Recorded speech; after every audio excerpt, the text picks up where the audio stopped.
You see the headlines. You hear the reports. An area of disturbance in the eastern Pacific getting organized could become Tropical Storm Alvin. Most people just shrug, check the weather app, business as usual. But what if the storm, or whatever it is, starts watching you first? What if it finds you when you're isolated, vulnerable, deep in the woods, miles from anywhere? That's what happened to Liam and Ethan. They went for a hike. They shouldn't have, not that day. The air felt wrong from the moment they stepped out of the car. Heavy, yes, like before a storm, but also thin, like the sound itself was being sucked out of the world. No signal. Shoves phone into pocket. You sure about this, Ethan? That notification?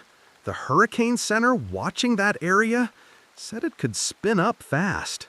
Dude, that's Pacific side, way offshore. We're miles inland, in the mountains. By the time it gets here, it'll be nothing but rain. Besides, forecast said clear for another 24 hours. The trail was overgrown, less traveled than they expected. Ancient trees loomed overhead, their branches tangled like skeletal fingers against a sky the color of bruised plums. An unnatural twilight seemed to cling to the forest floor, even though it was midday. And the silence was absolute. An hour in, the first weirdness started. The trail markers, supposed to be bright orange flags. Some were missing, others were there, but tied at impossible angles or facing the wrong way. And the sound, or the lack of sound. No birds, no insects, no rustling leaves, just their own footsteps, unnervingly loud, and the thumping of their own hearts. Did you hear that? Hear what? The nothingness? No. Like water? Like waves? They were high in the mountains, no rivers, no coastline anywhere near, just trees, silence. But if they listened closely, there was a faint, low murmur, like the distant crash of surf. It seemed to come from everywhere and nowhere at once. They pressed on, pushing away the unease. But the feeling of being watched intensified.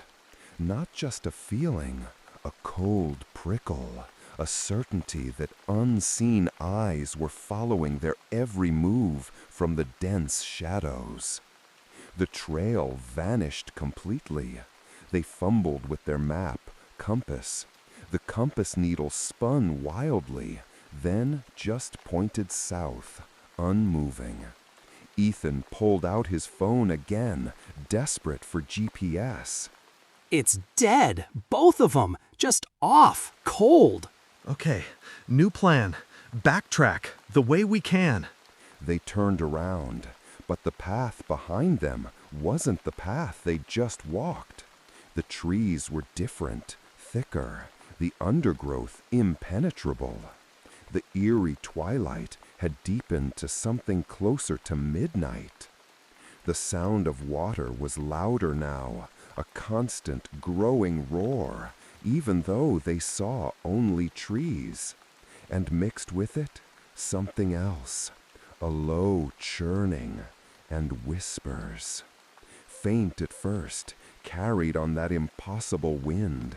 Not human voices, a wet, guttural sound, like something trying to form words underwater. Did you hear that? They're saying Alvin. It's the wind, Ethan. Just the wind. But there was still no wind, not really.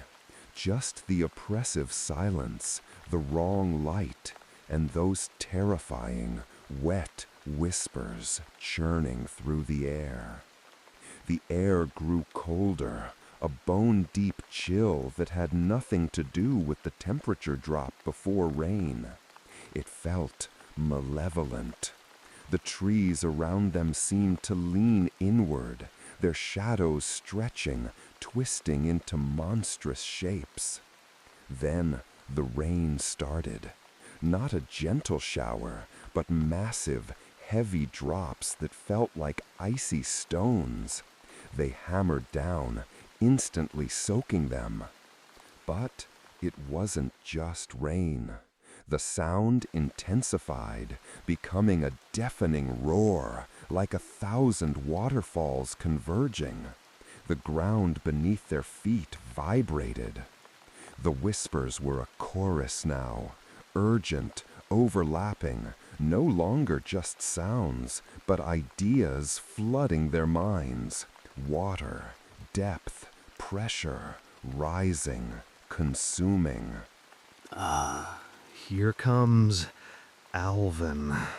Ethan backed away, stumbling further into the tangled woods, trying to escape the crushing pressure, the voices, the certainty that this wasn't just a storm brewing offshore.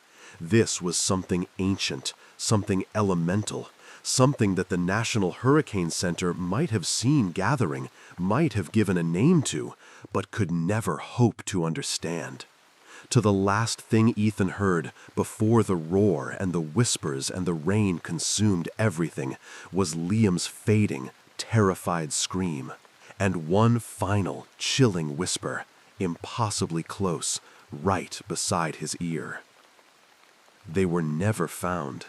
The storm that eventually formed offshore, the one named Alvin, veered away, never making landfall near that mountain range. But the silence remains, and sometimes hikers say when the air gets heavy and still, you can still hear the sound of distant waves and whispers on a wind that isn't there, talking about a storm that was watched and watching back.